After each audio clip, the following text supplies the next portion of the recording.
इस मूवी के स्टार्ट में हम एक बैरन लैंड को देखते हैं जो कुछ अर्सा पहले बहुत से लोगों का सोर्स ऑफ इनकम थी। लेकिन इधर ही हम एक लड़के से सुनते हैं कि उसने इस लैंड को कभी ग्रीन नहीं देखा, लेकिन उसके फादर ने इस लैंड को ग्रीन देखा था और बहुत सालों पहले इस लैंड को फार्मर्स फार्मिंग के लिए यूज किया करते थे और वो लोग यहाँ पर ग्रेन्स और वीड्स उगाते थे। लेकिन फेमिन और वाटर शॉर्टेज की वजह से अब यहाँ पर एक प्लांट भी नहीं था। बहुत से फार्मर्स इस लैंड को छोड़कर यहाँ से चले गए थे, लेकिन जर्मन के फादर अर्नेस्ट अभी भी इस होप में थे कि ये लैंड एक न एक दिन जरूर ग्रीन हो जाएगी और अर्नेस्ट को अपने ऊपर पूरा बिलीव था। लेकिन इस काम के लिए उसे पानी की जरूरत थी जो इस एरिया में बिल्कुल भी नहीं था। इस एरिया में इस वक्त लोग पानी के लिए एक दूसरे को मार भी सकते थे। और इसी के साथ हम मूवी के सीन में देखते हैं कि दो थीव्स एक छोटे से रूम का लॉक तोड़ने की कोशिश कर रहे हैं और यहाँ अर्नेस्ट उन्हें देख लेता है और दोनों को ही शूट कर देता है। और अब जब वो रूम अर्नेस्ट खोलता है तो वहाँ पर एक पुराना वाटर पंप दिखता है और जैसे ही अर्नेस्ट उसे चलाने की कोशिश करता है तो वो काम करना छोड़ देता है क्योंकि उस जमीन के नीचे अब बिल्कुल भी पानी नहीं था जिसे वो मोटर पंप करती। और अब इसके बाद वो दोनों यानी जर्मन और अर्नेस्ट वाटर डीलर्स के पास जाते हैं क्योंकि इस डेजर्ट में सिर्फ एक ही वेल था जिसमें से पानी आता था और जो लोग इस वेल में से पानी निकालते थे यानी जिन लोगों का ये वेल था वो यहाँ की गवर्नमेंट समझी जाती थी और इन लोगों को वाटर डीलर्स कहते थे। अब अर्नेस्ट उस वाटरमैन से रिक्वेस्ट करता है कि वो थोड़ा सा पानी उसके लैंड के एक छोटे से पार्ट को कल्टीवेट करने के लिए दे दे। लेकिन वाटरमैन अर्नेस्ट से कहता है कि वो उसे पानी तो दे देगा लेकिन उसके लिए उसे बहुत सारे पैसे देने पड़ेंगे। लेकिन इतने पैसे अर्नेस्ट के पास नहीं थे। इसके बाद अर्नेस्ट और जर्मन घर के लिए निकलते हैं जहाँ रास्ते में उनकी एनिमल की टांग टूट जाती है और अर्नेस्ट अपने एनिमल को रास्ते में ही मार देता है। और घर आने पर अब हम जर्मन की सिस्टर को भी देखते हैं जो उन्हें फूड सर्व करती है और इसके बाद हम देखते हैं कि वो मर्द से डिशेस वॉश कर रही थी क्योंकि उनके पास पीने तक के लिए वाटर नहीं था। नेक्स्ट डे हम देखते हैं कि अर्नेस्ट और जर्मन दोनों एक रोबोट शॉप पर जाते हैं कुछ ऐसा लेने के लिए जो उनके एनिमल की रिप्लेसमेंट हो यानी जो वेट कैरी करने में उनके काम आ सके। और यहाँ पर उन्हें एक सिम नाम का रोबोट नजर आता है। लेकिन यहाँ उस रोबोट को लेने के लिए काफी सारे लोग थे पर अर्नेस्ट ये ऑक्शन जीत जाता है और अब वो रोबोट खरीद लेता है। लेकिन यहाँ पर फ्लैम नाम का एक आदमी भी वो रोबोट खरीदना चाहता था। इसके बाद हम देखते हैं कि वो दोनों बाप बेटा यानी जर्मन और अर्नेस्ट एक हॉस्पिटल में जाते हैं जहाँ जर्मन की मॉम एडमिट थी। जर्मन की मॉम को चलने के लिए एक खास फ्रेम की जरूरत थी जो कि बहुत महंगा था और वो लोग उसे अफोर्ड नहीं कर सकते थे, इसीलिए वो हॉस्पिटल में एडमिट थी। जर्मन अपनी मॉम के साथ कुछ टाइम स्पेंड करता है और अब इसके बाद वो दोनों घर चले जाते हैं। अर्नेस्ट और जर्मन घर जाते हुए एक गैस स्टेशन पर रुकते हैं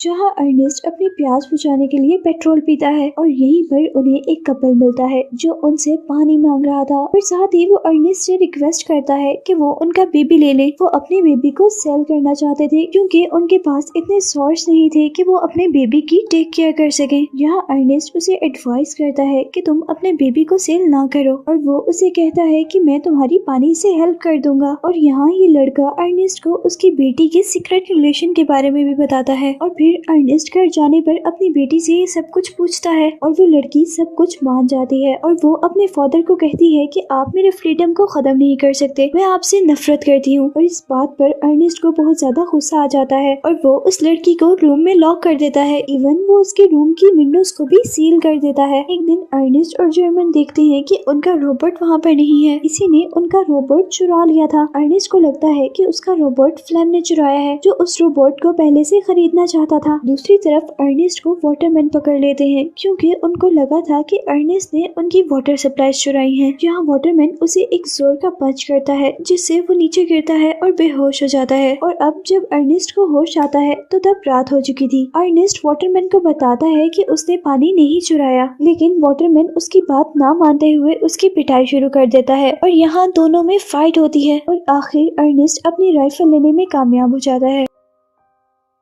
अर्नेस्ट वाटरमैन पर राइफल पॉइंट करता है और वहाँ से भागने में कामयाब हो जाता है। और अब घर जाते हुए अर्नेस्ट को फ्लेम नजर आता है जो रोड पर सो रहा था और उसके पास अर्नेस्ट का रोबोट भी था और इससे अर्नेस्ट को यकीन हो गया था कि उसी ने इस रोबोट को चुराया है और वाटरमैन की सप्लाईज को भी। अब अर्नेस्ट फ्लेम को होस्टेज बनाकर वाटरमैन के पास लेके जाता है ताकि वो अपनी इनोसेंस प्रूव कर सके। अब रास्ते में अर्नेस्ट और फ्लेम को प्यास लग जाती है। फ्लेम उसे आइडिया देता है कि हम इस सप्लाई से वाटर यूज कर सकते हैं हैं। वो दोनों बैठकर पानी पीते हैं और यहाँ फ्लेम उसे कहता है कि तुम मुझे छोड़ दो और जितने हमें पैसे मिलेंगे हम दोनों आपस में आधे आधे बांट लेंगे। लेकिन अर्नेस्ट उसकी बात नहीं मानता और वो आगे बढ़ता रहता है। लेकिन थोड़ी ही दूर जाने पर अब अर्नेस्ट की एनर्जी बहुत ज्यादा डाउन हो गई थी। इवन वो चल भी नहीं पा रहा था और ये सब नोटिस करते हुए फ्लेम अर्नेस्ट को एक स्टोन से मारता है और अर्नेस्ट के हेड से ब्लीडिंग स्टार्ट हो जाती है और वो मर जाता है। यहाँ फ्लेम अब अर्नेस्ट की डॉटर के पास उसे मिलने के लिए आता है। वो लोग एक दूसरे से मिलते हैं और वहाँ से चले जाते हैं। इधर जर्मन अब अपने डैड के पूरा दिन घर न आने पर बहुत ज्यादा परेशान था और वो उन्हें ढूंढने के लिए जाता है। जहाँ रास्ते में उसे वो रोबोट मिलता है और थोड़ा आगे जाने पर उसे पता चलता है कि उसके डैड की डेथ हो गई है। वो अपने डैड की डेथ के बारे में वाटरमैन को बताता है और सारे लोग ये समझते हैं कि उसके डैड की डेथ की वजह वो मशीन है, यानी वो रोबोट है। और इसके बाद हम देखते हैं कि फ्लेम उनकी लाइफ में आ जाता है और वो अब उनकी फैमिली का हेड था। और अब जब जर्मन अपने फादर के डेथ पर बहुत ज्यादा गुस्से में उस रोबोट को मार रहा होता है तो तब उसे काम डाउन करने के लिए फ्लेम वहाँ पर आता है। वो लोग बातें करते हैं और यहाँ फ्लेम जर्मन को बताता है कि वो उसकी सिस्टर को पसंद कर और वो उससे शादी भी करेगा। और यहाँ अब जर्मन भी उनके रिलेशन को एक्सेप्ट कर लेता है। नेक्स्ट सीन में अब हम देखते हैं कि फ्लेम अब वाटरमैन से मिलता है और फ्लेम वाटरमैन से कहता है कि वो अर्नेस्ट के लैंड पर वाटर सप्लाई करे और वाटरमैन अब उसकी इस आइडिया पर हंसने लग जाता है। लेकिन जैसे ही फ्लेम उसे बताता है कि अर्नेस्ट को भी उसी ने मारा है और अब वो वाटरमैन को थ्रेट करने के लिए यानी डराने के लिए एक नाइफ निकालता है और अब वाटरमैन डर कर उसकी बात मान लेता है। और अब उस लैंड में जैसे ही पानी आता है तो सारे लोग बहुत ज्यादा खुश हो जाते हैं। फ्लेम उस लैंड को कल्टीवेट करने के लिए दिन रात मेहनत करता है और कुछ महीनों बाद वहाँ पर चीजें उगना शुरू हो जाती हैं। इसके बाद वो लोग काफी खुश थे। फ्लेम जर्मन की सिस्टर से शादी कर लेता है और वो भी अब जर्मन और उसकी सिस्टर के साथ उन्हीं के घर पर रहता है। नेक्स्ट सीन में हम देखते हैं कि फ्लेम के पास बैंक से कुछ लोग आते हैं और वो उससे कहते हैं कि अर्नेस्ट ने हमसे एक बहुत बड़ा